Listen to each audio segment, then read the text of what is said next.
recording too, but I want to welcome you. My name is Eric Danielson with the Iowa College Access Network, and tonight we're going to do a presentation about the 2526 FAFSA form and kind of go step by step through that, what it's going to look like for you, as well as have experts that are going to be able to answer your questions with the chat box.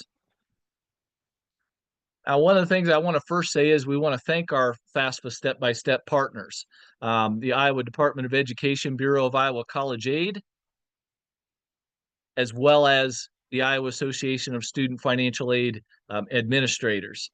So thank them for doing that. In fact, we've got some experts tonight that's going to be on the chat box from the Iowa Association of Student Financial Aid Administrators to answer your questions as I go through along the process with you step by step. Those volunteers are Jordan from the University of Iowa, Rachel from Luther College, Melissa from DMAC, and Mary from Grinnell College. So those will be the ones that will be answering your question as myself will take you through this process and kind of show you what it's going to look like in filling out the form. Now, as we go through this with you, we are going to utilize the chat box. So please, if you have a question, put that in the chat box there, and our experts will be able to answer that. Just to give us an idea on where those that are watching this live are from, can you just utilize those attendees, put in the chat box what city or high school that you're associated with, the city or high school that you're associated with in the chat box. All right, someone from Urbandale High School. That's a high school that I go to and present a lot. Great school counselors there. Anyone else? What high school or city that you're from in there, put that in the chat box. Anybody else? Dowling, Ames High School, Central Decatur High School. Excellent, excellent. All right. I've actually, personally, I've been to all those high schools at one time or another now with different locations throughout the state. Northeast High School too. Wonderful, wonderful. All right. And again, we're expecting a few more that are on there, but we've got I know the central part of it, high and low covered, then a Northeast High School as well. And again, we're expecting a few more to come along. So again, any questions that you have, please put them in the chat box. And as I go through with this, our experts will be answering those questions for you. I also wanted to let you know at ICAN, we have help that we can give to you, whether it's in person at one of our locations or doing Zoom appointments, helping you fill out this form. You can go to our website at icansucceed.org and set up an appointment. We use the Calendly software to be able to set up the appointments there, but it's located on our website where you can make appointments in person or by Zoom, or giving us a call too and set up an appointment or get some of your questions answered as well. At ICAN, there is no cost for any of our services helping students and families, so we'd be happy to help you if you need any help in going through this financial aid process. Now, whoops, going back there. Now, want to jump right in and get started with this program. So again, ask questions in the chat box, and I'm going to get us going through starting and filling out the FAFSA form. One of the first things, though, that I do want to mention is to begin with the FAFSA form, you're going to need to create a studentaid.gov. And down below, we say everybody will need the account. What we mean by everyone is that everyone is going to need, that is a contributor on the form, the student and who the parents are going to need studentaid.gov accounts. Where you would go to get these, they're also, you might hear the term FSA ID for Federal Student Aid ID. Where you would go to set these up is at studentaid.gov. Now, if you have not done that already, this is something we want you to do right at this time, because with your studentaid.gov accounts, when you set them up, it takes 1 or 3 days for those accounts to be verified with the Social Security Administration. Now, if someone doesn't have a Social Security number that needs to be a contributor on the FAFSA form, you can set up an account, and you actually need to do that as well. But for those that are setting up an account with a Social Security number, it generally takes 1 or 3 days. And the best way in filling out this form to do it is by having that verified already. So if you have not, ASAP, make sure to create a studentaid.gov account. If you're a parent that already has an account from a previous student, or if in the last 10 years, you had went to college and done a FAFSA form and have an account, you keep that same account. But each student is going to need their own studentaid.gov account as well as fill out their own FAFSA form. Now, what we're going to talk about tonight is using the example of a dependent student inviting a parent to do the form. Last year and now also this year in the 25-26 FAFSA form, the form is really broken up into two parts for a dependent student. The student doing their section and then the parents doing their section as well. And so it can be two, maybe sometimes even three parts if there are two parent contributors and they didn't file joint taxes in 2023, which is the year that's being asked on this form, to be able to complete the whole FAFSA for the student. And we'll talk about that a little bit more as we go through the process. But the example I'm going to use is a dependent student inviting then a parent to do their part as well. So where we would begin is the same place I just talked about in getting the studentaid.gov accounts, and that's going to studentaid.gov.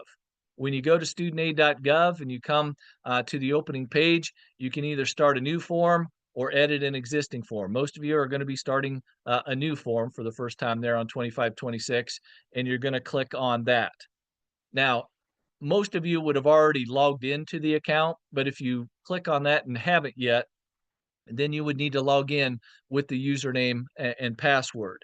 So usually I start with the student, but actually you can start with the parent and inviting the student as well, but that's not going to be our example tonight. So we're going to say this is the student that's going to log in at first. They would put their login. They'll actually have a code that's sent to them either by email or text message that they've got to enter in a two-step verification to be able to begin the form. But once they're logged in, then they're going to be able to come once they start the 25-26 form, and it's going to ask them who is starting it. When it's the first time, who's that going to be, the student or parent? For our example tonight, we're going to be the student, but again, a parent could start it if you didn't have the student at the time, but you as a parent wanted to begin the process on there. You just make sure you need to enter in the correct box on there if you are the parent starting it. Again, for our example, it'll be the student. We click on that and hit continue. Now, there are going to be 4 videos that are on there. I'm hoping what I talk about with you tonight, that you won't have to worry about watching these videos, but if you want to see something later, just as a reminder, you certainly can do that. The first video is going to be a little bit about onboarding and providing an introduction to the FAFSA form. The second one is going to talk about contributors on the FAFSA form, parents or spouses, and who needs to fill out the form. Now, this is where I wanted to stop a second and let you know who is going to be a parent contributor, who's going to be considered the parent contributor on a dependent student's FAFSA form. If both legal parents are married, then we're going to answer questions about both parents on the form. If both legal parents are unmarried but live together, we still need to answer questions about both parents. Now, I will tell you, in that situation there, if they're unmarried but living together and we need both information about both parents, they wouldn't have filed joint taxes in 2023. So this is one example to where both of those parents are going to need to have a studentaid.gov account to be able to each complete their section and bring in their tax information over. If legal parents are married, as the very top one says, and they filed joint taxes in 2023, then technically only one of those parents would need to get a studentaid.gov account, FSA ID, to complete the form. But the second one is one example to where both parents would, and that would really mean 3 different sections are going to need to fill out each contributor in completing a student's FAFSA form. Now, the third bullet, if a parent is widowed or single, we're only going to answer questions about that parent, and only that parent would need a studentaid.gov account. If the widowed parent, though, would be remarried as of the day that you're filling out the form, then we would need to answer questions about that parent and step parent as well. Even if that widowed parent just got remarried yesterday and you're filling out the form today, so they weren't remarried in 2023, the tax year that's being asked about, even though that they weren't remarried then, the question is actually as of today. So if they got remarried yesterday and today they're filling out the form for a student, they would have to say yes, they're remarried, and it would be both that widowed parent and now the new step parent that would need to include their information on the FAFSA form. And that would be another example. If they weren't married in 2023, then both the parent and step parent would need to get an FSAID studentaid.gov account to be able to complete the form for the student. Again, if you have any questions about who's considered a parent on there, your specific example, please ask our experts in the chat box and they'll answer that for you. You know, the big one that we always need to talk about is when parents are divorced or separated. If parents are divorced or separated, we do answer questions about the parent that provided the most financial support in the last 12 months from whenever you're filling out the form. So if that's tonight, we look at the last 12 months. And if that would be mom and mom's not remarried, only mom's information is going to be on the form and only mom would need to get a studentaid.gov account. Now, if mom was remarried as of today and she's filling out the form, then we would need mom and step parent information too. Again, even if mom wasn't remarried in 2023, if she's remarried as of today, we would need 2023 tax information for both mom and step parent. And if they weren't remarried then or did not file joint taxes in 2023, both mom and step parent would need studentaid.gov accounts. Now, after we determine that or talking about that, the third video gets into kind of what to expect. How long will it take? It says about an hour, but honestly, when we help people, it's been going very well this year. Sometimes it's been, 10, 15 minutes if they've got all the studentaid.gov accounts, everything ready for us and going through it. It hasn't taken very long at all to be able to complete the form out. But the third video gives you an idea on what to expect. And then the fourth video, a little bit after submitting the form, what to expect from there. I'm going to talk about that briefly at the very end tonight.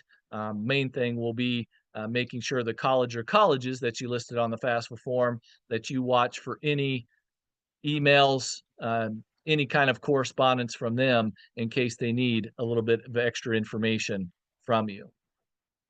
Now, once we get by the videos there, this page is going to show the student's identity information. You want to double check this.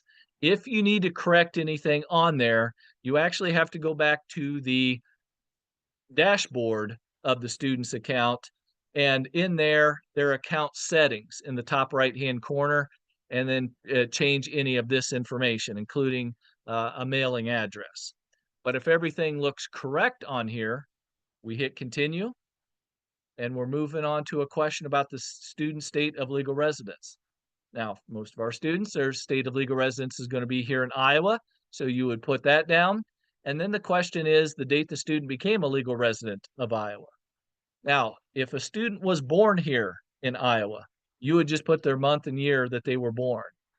If they were not born in Iowa, but at some time you have moved into Iowa, I mean, now you moved in. If you can't remember the exact time, we want you just to try to come as close as possible when you became a resident.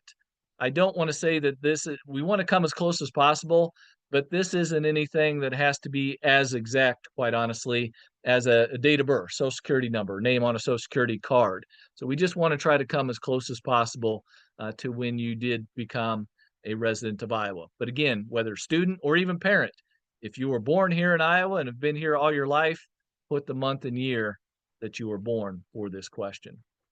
We hit continue, and now we get into providing consent and approval to have our federal tax information, the student federal tax information brought over. For a student to be able to get federal aid, any contributor on the FAFSA form, whether student, spouse, or parents, will need to eventually, in their part, give this approval to have their taxes automatically transferred into the FAFSA form. So we want to encourage everyone to do that. If any contributor does not give approval, then the student's not going to be eligible for federal aid or even state of Iowa aid. There's a lot of wording within this, but basically at the very end, there'll be a blue button that you hit approve on to have them brought over. You click on that approval, and what we're hoping is that that secure information will import, and there'll be a green success sign that does come up. For our example today, though, we're going to say that the data was not received, that it wasn't successful, just so that we can kind of show you If you have to do it manually, what kind of questions are being asked? And when we get to that part, I'll talk a little bit more about it. But the majority of you, one of the great better things about the FAFSA this year, and even starting last year when it was working for many families, but definitely this year, is more and more people, this is a success on and really cutting down the number of questions that you have to ask on the FAFSA form, because almost all, not all, but almost all tax information is being brought in. The one thing that I will say though, for any of you that might be going somewhere to get help, whether an ICAN office or, getting help from a school counselor, a community FAFSA event, whatever that might be, I would still want you to encourage you to bring your 2023 tax information in for both students and parents. If somebody didn't file taxes, then that's fine. Obviously, you're not going to then be able to bring those in. But if you did file taxes, any contributor, bring those taxes along. Sometimes there will be questions that we still need to take a look at the taxes for to get it an answer. And if for some reason, just like this, if it does not import information in. It's a lot rarer than what it used to be, but if it doesn't happen for you, then we can still manually put the information in, and I'll be, again, showing you about that here in just a bit. Now we're gonna get into students' personal circumstance questions. First one is about marital status. Most of the students that I'm sure watching this or parents watching this, the students are gonna be single, never married. You click on that, hit continue. Next, the students will be asked about what grade level they'll be starting in the 25-26 school year. Many of you, it's going to be first year freshmen, and that's what you want to put down. Even if the student's been taking college credit ahead of time in high school, go ahead and put first year freshman down if they've never, if they haven't graduated high school yet and haven't attended college before. When this next question down below, when the student begins the 25-26 school year, where they already have their first bachelor's degree. Majority of you, that's going to be no if you're just beginning, but that would also be the case for anyone that is returning for any undergraduate work next year in 25-26. So we click on no there, hit continue. And now student personal more circumstance questions. We used to call these the dependency status questions because this is what determines whether a student is dependent or independent from needing parent information on. Now, they've already had their date of birth in there, so one of the questions that's not asked but determines dependency status on the 25-26 form is whether a student was born before January 1 of 2002. If they weren't, then they would still be, at least for that part, still be considered dependent if they don't answer or check the box for any of these other questions as well. Those questions get into whether students currently serving on active duty in the armed forces for purposes of their training or as a veteran of the armed forces, if the student has children or other people that live with them, and they'll be providing over half their support between July 1 of 2025 and June 30th of 26. If at any time since the student turned 13, they were an orphan or ward of the court or in foster care, or if the student is a legal emancipated minor or in a legal guardianship with someone besides a parent determined by a court in your state of legal residence. Now, really, most high school seniors are not going to be any of these things. And when that is the case, you would click none that apply and continue. I do want to mention though that if any student could check one of these boxes on this page, they would be an independent student. The ones that we see the most are the ones where a student, since they turned 13, might be an orphan or ward of the court or in a legal guardianship. If that's the case, they're going to be independent and would not need parent information on the form. Now, later on, the colleges that they list down there will more than likely ask them for proof of that documentation, but they would be independent and not need any information, any parent information on the FAFSA form. Now, if the student answers, though, none of these apply, we hit continue, and then there's another dependency status question getting into if a student was unaccompanied and homeless after July 1 of 2024. Again, the majority of high school seniors are going to answer no to that, but actually this is one that we do see some that can. And if they were designated in a homeless situation by from a school liaison, then they would put yes down and they would also be considered independent and not need parent information on the FAFSA form. So I only bring it up that I'm sure the majority of you that are watching tonight, that is not the case for your son or daughter, but you may know of someone in that situation. So definitely wanted to mention that. If we answer no to all these and hit continue, it will ask also then if you have it student has any unusual circumstances. Now, these are some circumstances that are very extreme. Do unusual circumstance prevent a student from contacting parents, or would contacting your parents pose a risk to the student? And you're looking at examples of if a student had to leave home due to an abusive environment, or abandoned or estranged from parents, have refugee or asylum status, victim of human trafficking. If something like that would happen, you would answer yes, and need to talk to the college or colleges more directly about these unusual circumstances that a student would have. Again, the majority of students that we deal with in families, you're going to answer no to this question and be able to move on from there, hit continue and move on. And then the last one will just for dependent students, it'll say based on your answers, you're dependent when we've answered no to all those. But are the students' parents refusing to provide information on their FAFSA form? If that is yes, then the student could go for just an unsubsidized loan. That's something that would need to be verified with the student, but they would not be eligible for federal aid, or even types of state aid as well. So I really want to make sure on this question that you definitely put no down as a dependent student.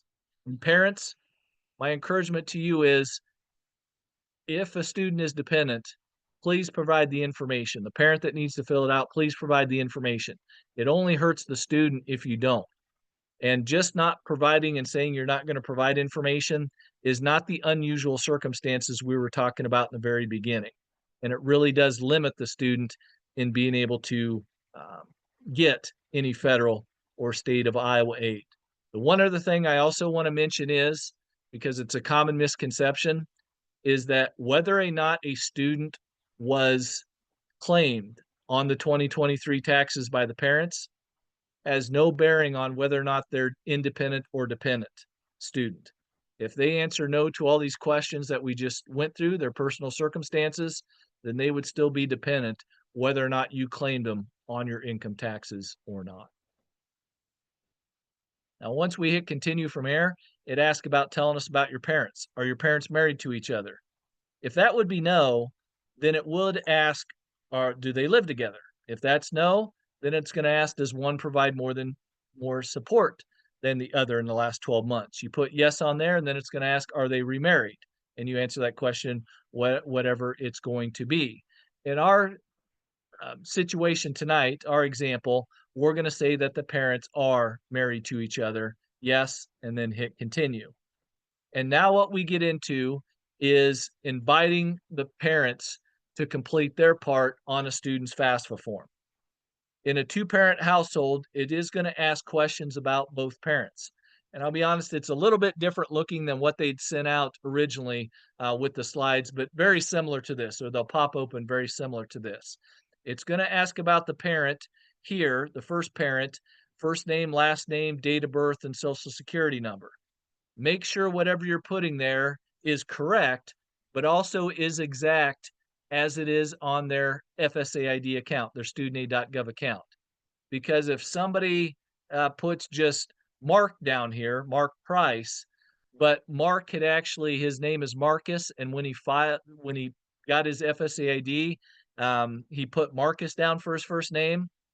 This invite, when you try to send it, isn't going to match. And in fact, you'll get a red box up at the top saying, this parent has an FSAID already, but there's information not matching. So make sure the name, first name and last name, as well as date of birth and social security number, all of that match before you send it on. You do put in an email address. The email, that invite will be sent to them, basically directing the parents to go online to be able to do their section of the account for the student. Now, for the other parent, spouse, or partner, you can include that information in. I usually at this point will ask the parents, did you file joint taxes in 2023? And if they did, then I'll usually just put this parent, the first parent that has the FSAID's information there. In fact, that's the parent that has the FSAID, that's who you should put in the very first one. But if they'd filed joint taxes, I usually don't add the second parent yet. Their general information we'll be able to put at the very end of the parent part filling out their form, and I'll show you that a little bit later once we get there. Now, if the two parent contributors did not file joint taxes in 2023, then yes, do include both that parent and the parent, spouse, partner down on here at this time so that they both receive invites, and eventually both will need to log in to complete their sections for the student's FAFSA form. After we invite the parents, it's back to student demographic information then. Getting back to the student, asking them about gender. And these are questions you can prefer not to answer that is on here, but gender, race, ethnicity, is the student Hispanic, Latino, or Spanish origin, as well as then the student's race. So after you complete those and hit continue, it'll ask if the student's citizenship status. If they're a U.S. citizen, you would click on that and hit continue. I do want to point out there's other examples here. Eligible non-citizen. Generally, those that are eligible non-citizens would have like an I-94 form or permanent conditional green card with an alien registration number, but also have a social security number that they can use as well.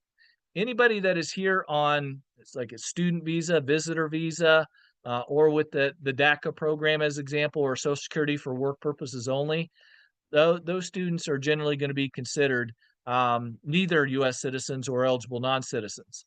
And that means they would not be eligible for federal or state of Iowa aid. And we don't know of any colleges right now in the state of Iowa that would request a FAFSA form to be submitted by students that fall under this category. So something just to think about. And if you have questions on that, please contact us at ICAN. Anybody on here right now that's watching live here on January 15th, feel free to ask in the chat box too. But majority of students that we generally deal with, even depending on the parent status situations, most of them U.S. citizens. And if that's the case, you click on the box and hit continue. What we come up next is a question about parents' educational status, whether neither their parent attended, one or both attended but did not complete, or one or both completed. You can certainly put don't know as well, but if you do know what that answer is, you just click on that box, then hit continue. A question about whether or not a parent was killed in the line of duty. Once that is answered, then click continue. And now the student's high school completion status. They've got a high school diploma. They'll click on that, or will be getting a high school diploma for any high school seniors. Click on that box, and now it's going to want you to do a search for your high school. So you'd put in the state, city, and then look up the high school name. Once you see it, click on the box that is your high school, hit continue, and it'll just ask you one more time to confirm that on here. If that looks correct, we hit continue, and now we're going to get in the student's financial information. When we hit next on this finances, since this student did now, for some of you, even if it said success that you transferred over when you hit the student approval box and it said it was a success, a lot of students might not have filed taxes though back in 2023. So it might still ask you this question, did or will the student file? And if they didn't, we would just answer no to that question. For our example though here, that when we hit the approval box, it said that the information did not transfer over. So we're going to use the example as if the student, yes, they actually did file taxes in 2023. We click on that and hit continue. And now it gets into the tax information questions on here that you have to manually put in. The majority of you are not going to have to do this. The majority of you, the information, even if the student and parents filed taxes in 2023, majority of you, it is going to be brought over and you're not even going to see any of these questions up there. But if it doesn't work and you've got to manually put them in, we at least wanted to show you that. First of all, it's going to ask about filing status. Then money earned from working. Typically that's box 1Z on the tax information there. Tax-exempt interest income, untaxed IRA distributions.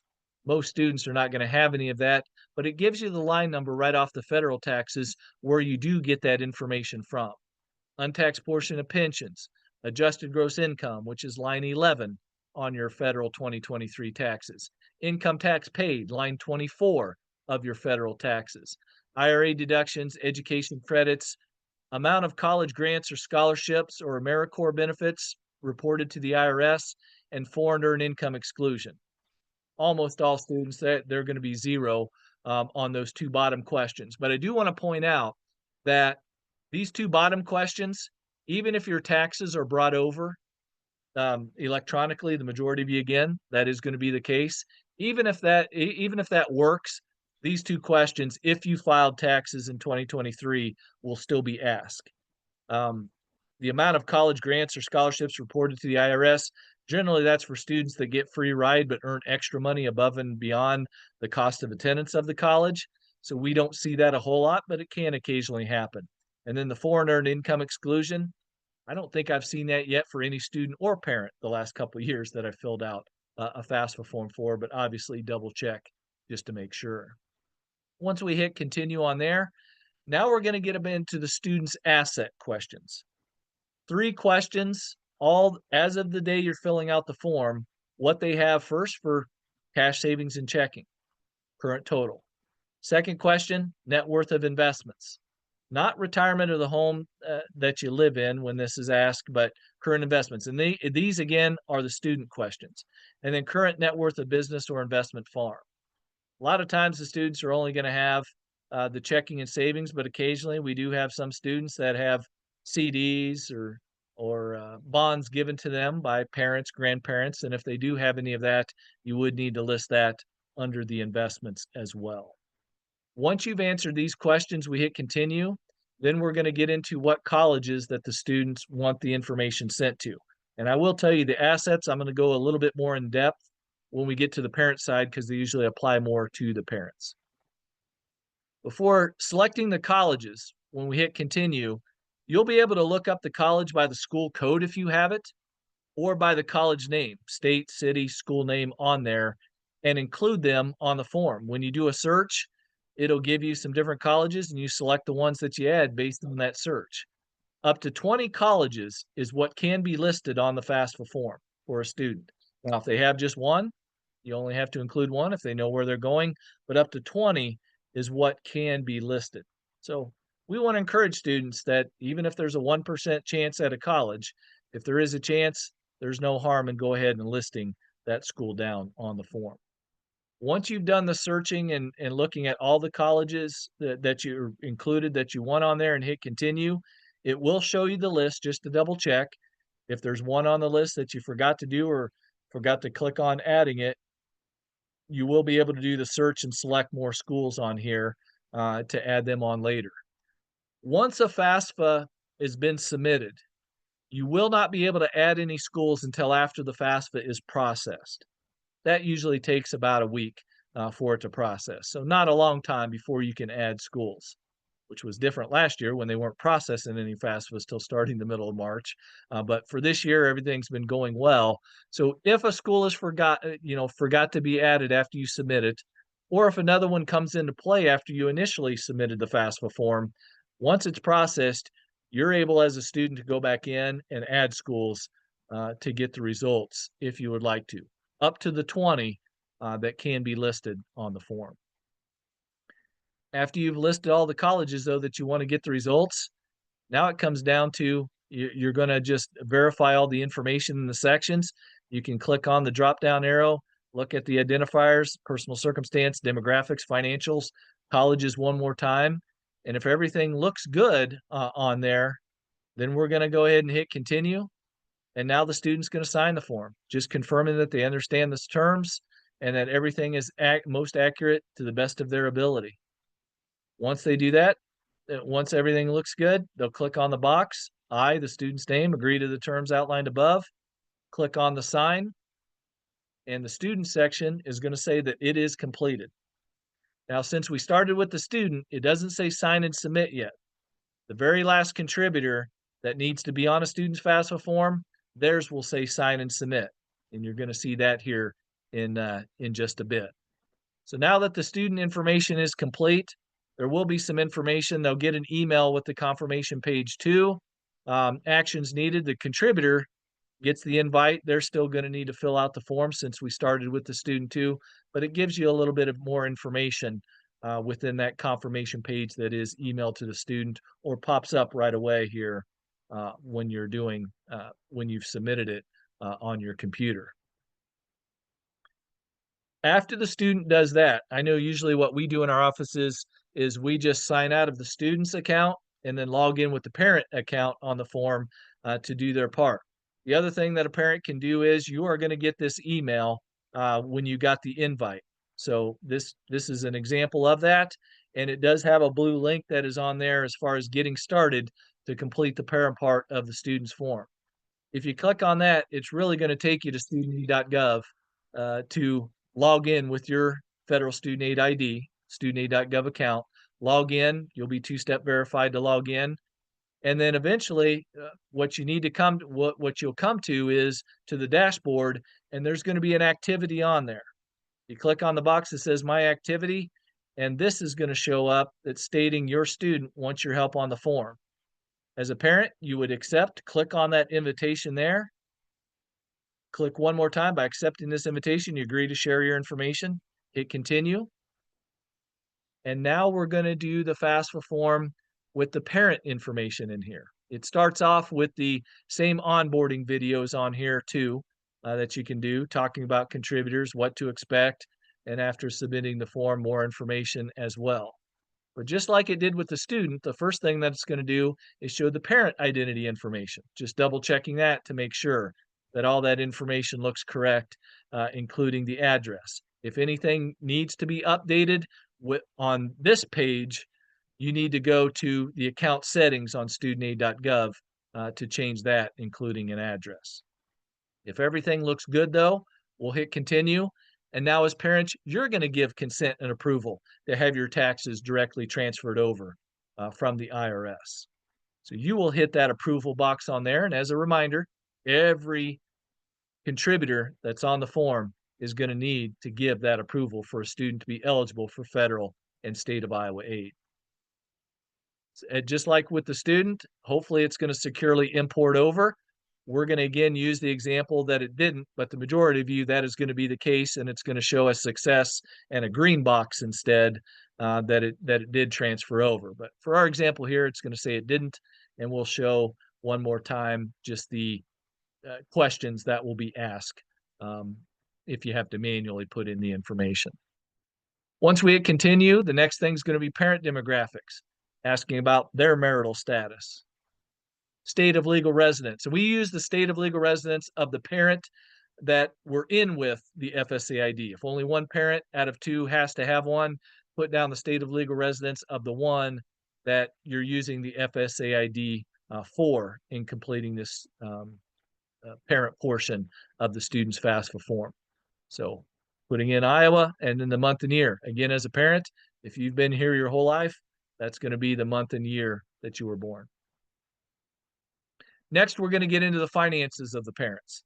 It's going to ask about federal benefits received in 2023 or 24, the earned income credit, which is line 27 of your federal taxes, federal housing assistance, free or reduced lunch from school, Medicaid, refundable credit for coverage under qualified health care plan, SNAP or food stamps, SSI, not Social Security, but supplemental security income, TAMF, WIC.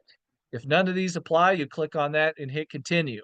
If there's one or more of these that you did receive benefits in 2023 or 24, then go ahead and click on that. What it is really is a simplified needs test.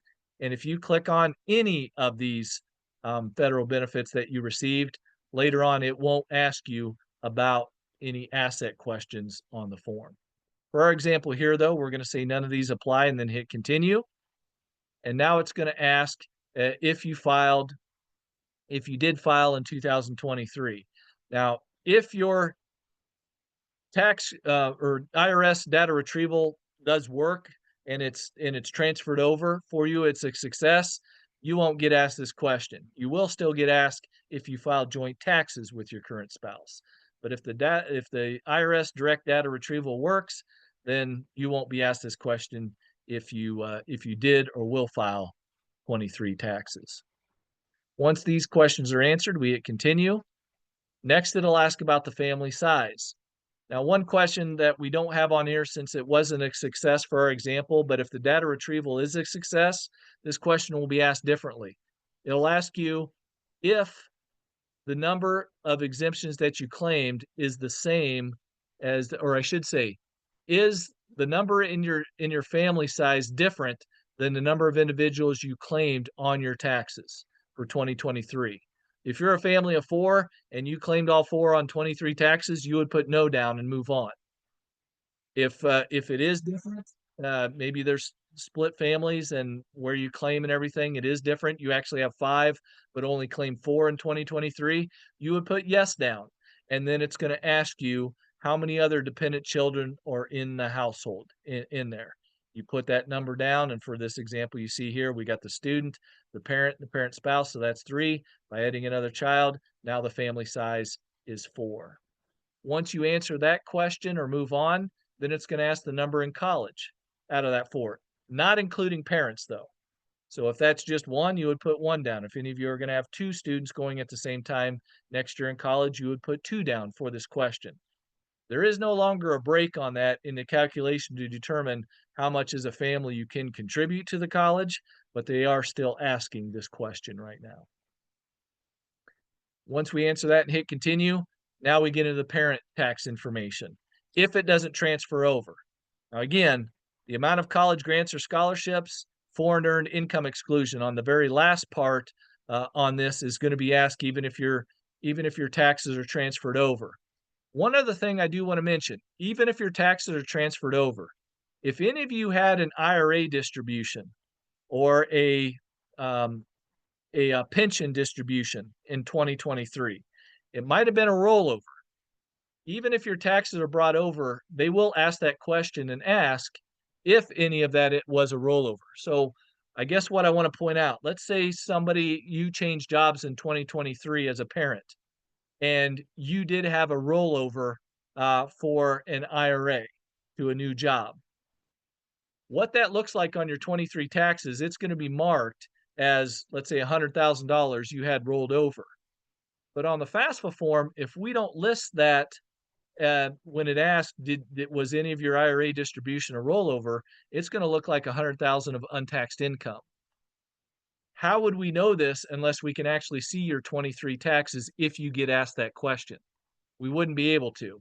So this is why I'm bringing it up is this is one example where even if the data retrieval, which for the majority of you, as I keep mentioning, is going to work for this year and make this easier, but even if that works, if you had some type of a rollover IRA distribution, it will ask to have you put that rollover down so that they don't include that as untaxed income in the calculation. That's something you'll have to manually put in and something that we would need to see the 23 taxes on if any of you have that in 2023. I might not have explained that as clearly and concisely as I wanted to, but the main thing I would want you to get from that is if you're getting any help from anyone, make sure you still have your 23 taxes available. Once we've entered in all this information again, now we're going to get into the parent asset questions. First question, though, isn't assets. It's actually annual child support received. If there is none, then you would put that down. But what they're asking for is annual child support in the last complete calendar year. Now that we're in 2025, that would be 2024 that they're asking for. So if you had any child support received for any children in 2024, you would need to list that down here for this question. If it's 0, then just put 0 down. Next, we get into the assets. Same things that were asked to the students, now ask for you as parents. Your cash savings and checking, the amount of investments in business and farm value. This is where I wanted to just mention a little bit more to you what it means. First of all, the last question about net worth of business or farm value. What they're looking for when they say net worth is current value minus any debt towards that business or investment farm. And when they're talking about value, that's including the fair market value of any land, building, machineries, equipment, inventory, all of that on there, net worth value minus debt. Now, if it's 0, you would just put 0 down. I know just the other day I had somebody who has a new business, but it's all with that business and they bought a building, but that whole building, what it's worth, they have debt for. There was no equity in it as of yet. So actually that zeroes it out there as well. But net worth value minus debt, there are no longer any exemptions for businesses or farms. That started last year and continues at least for this year still. So there are no longer any exemptions for business or farms. If you ever have a question on what to count or what you need to put down for business and farms, please feel free to reach out to us. We'll certainly try to help you the best we can in answering that question. The other question was about investments. Now, you do not count the home that you live in or retirement accounts, including 401ks, IRAs. You would not include annuities. You would not include that down as an investment. But ones you would be other real estate, not the home that you live in again, but other real estate that you might have, net worth value minus debt. Trust funds, even if you can't touch them until later, trust funds would be counted. Money market, mutual, CDs, UGMA or UTMA accounts, which usually that would go on the student side if it's an UGMA or UTMA. You see these other ones as well. One that I did want to mention was 529 plans. 529 plans are investments you have to count, but it goes on the account owner side. And how 529 plans are generally set up is the student's a beneficiary, and then there's an account owner. Now, if that's a parent, the account owner, we're going to count the 529 plan for the student you're filling the form out for on the parent side when you do the parent section under your investment, not the student side. And started last year and now in this year too, you're only going to count the 529 plan of the student you're filling the FAFSA form out for. That's all that you would have to include down for that question. Now, if there's any student that has a grandparent or aunt or uncle that's been saving for a student in a 529 plan, they're the account owners. And there's nowhere here on the FAFSA form we have to count grandparent or aunt or uncle's assets on the FAFSA. So those actually would not be counted as an investment at all. Only the ones where if the parent's the account owner, the contributors, the parents of the account owner, you would count it on the parent side and only the student you're filling the form out for. After we include the asset information, now we're going to put the parent, spouse, or partner down on here. If you file joint taxes, that's what you're just going to include their general information right here: name, last name, date of birth, social security number, and then click continue. If that parent would happen to have, though, an FSA ID, make sure what you're putting there is the exact name, last name, date of birth, social security number as what their FSA ID is. Even though they're not going to have to use it since they're filed joint taxes and we use the other parent to enter in to complete the parent part, we've seen times where we got to this section where we hit continue, we get a red box above saying this parent has an FSA ID and it doesn't match the information you're putting down on here.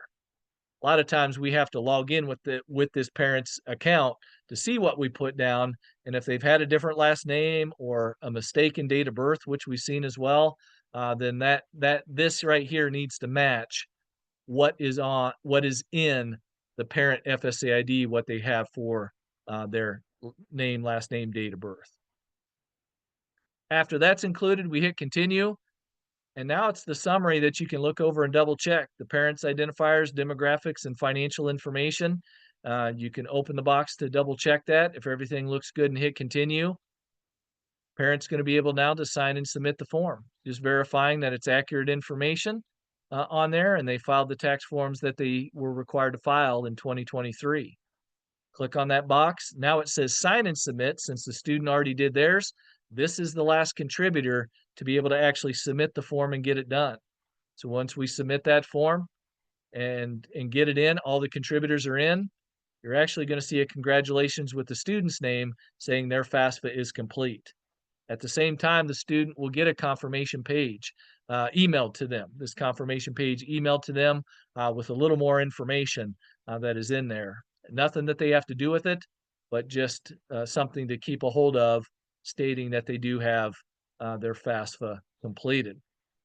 After they've submitted their FAFSA form, within a week or two, the colleges are going to get the results, and if they need anything else from you, they will let you know. There can be some colleges right now that aren't quite looking at the results or getting them yet, since it is newer in the process, but eventually, when the colleges do get them, if they need anything else from you, they'll let you know. If they don't, they will come up with a financial aid offer. But different colleges have different times of the year when they start that process.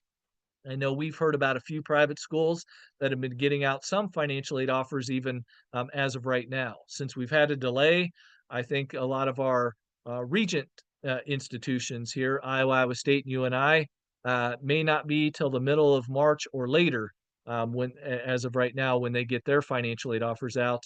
And many community colleges, it could be April before they start in getting theirs out. So different colleges and type will have different times when they get these financial aid offers out. But in the meantime, if there's any communications with the students that a college needs more information, try to get that into them as soon as you can. That is all the information that I wanted to share with you tonight directly about a FAFSA for being able to get it completed. I again just wanna say this year is so much less stressful than it was last year in completing the form for families and even getting information to the colleges. I don't want to jinx it, but it has been so much better than last year, and we hope that it continues on for the remainder of this 25-26 FAFSA cycle. If you have any question, or I want to mention, first of all, I want to thank our partners again for being here. And I know there was a few questions within the chat box, but the Iowa Bureau of College Aid, Department of Education, IASFA, we just want to thank them as being partners in trying to help and raise our FAFSA completion process. They've been great partners, not only with this, but so many other events in going through last year's troubleshooting and trying to get throughs done, and including this year, trying to make things a lot easier, which it does seem to be going as of right now. I want to thank our volunteers that were on, Jordan, Rachel, Melissa, and Mary. But as a reminder to you, if you have questions later on or would like help in filling out the FAFSA form, at our website, there are some events that we list throughout the state, but you can also set up an appointment with um, me or one of my colleagues, either by Zoom or in person at one of our locations throughout the state by going online and setting up an appointment with us. It is a heavy time with FAFSA time right now, so some of our appointment dates at this time could be a few weeks out. But still, if you would like to get the help into doing it, we're more than happy to help you in doing that. Although tonight, whether you're watching this live or a recording of it, hoping also that this step by step might help you out and you might figure on, oh, I think I can at least try and do this myself. If you do and then you get stuck, you are able to save up the form. You don't have to complete it in one setting, and you can always save the call to get questions answered from us or even set up an appointment maybe to finish it as well if you're getting stuck with a problem. So I am going to put out one more call in the chat box for anybody that still might be there. Is there any questions before we end the webinar tonight? Any other questions before we end the webinar?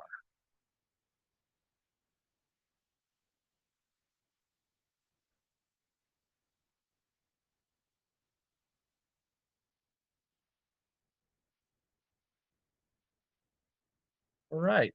Not seeing any other questions. And again, yes, this is being recorded, but at our website at icansucceed.org, we do have virtual presentations that are also listed on there, and a recording that's already online with the FAFSA step-by-step available that was just like this, using the same presentation that's available right now. So for anyone that wasn't able to maybe get on and catch all of it that we went through, we already have a recording available on our website to be able to check out with this step-by-step process too. So thank you all again. We are going, without not seeing any questions that are on here, we're going to go ahead and end the webinar now. Good luck with this, and please feel free to contact us if you have questions later on. Thank you.